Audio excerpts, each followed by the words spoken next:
Welcome to Brain Vision. Hello. For problem 21, you're solving a sort of locker puzzle where you're told that all of the lockers start closed on the first day. The first student comes in and opens every locker, and then the second student comes in and closes every other locker, and then the third student comes in and changes every third locker, and so on and so forth. And you want to write a program that will tell us what the locker states are at the end of 100 students going through.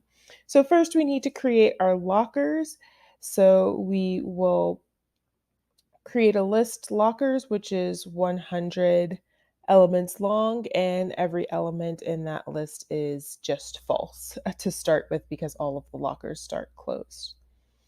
And then we're going to iterate through each student. So for S in range 100, because there are 100 students, we then need to iterate through each locker to determine how each student will affect each locker. So for L in the range S to length of lockers, and we start at S because the student will start at their own locker. So the second student starts at locker 2, the third student starts at locker 3, and so on and so forth.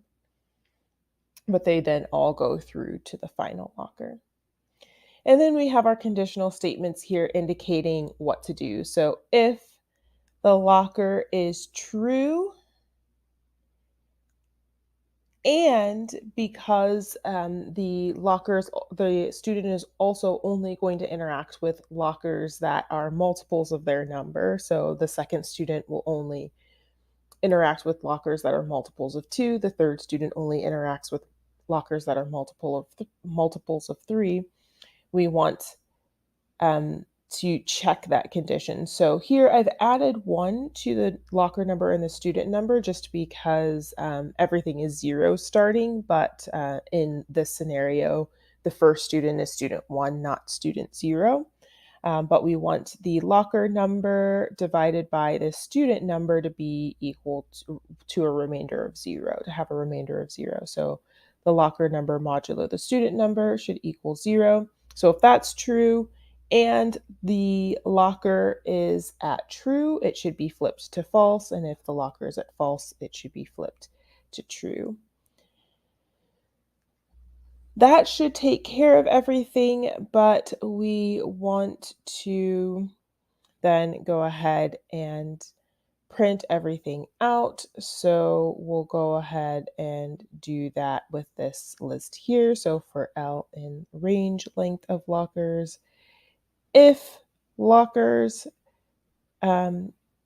exists, then we're going to print that. So this will print out which lockers are open at the end of this experiment. You could also just, and I'll just add it underneath, we could also just print lockers at the end, and that'll show all of the lockers and what their states are. So here we can see that locker 1, 14, 9, 16, 25, 36, 49, 64, 81, and 100 are open. The rest are false. And we can see the entire list of all of the lockers and what their state is.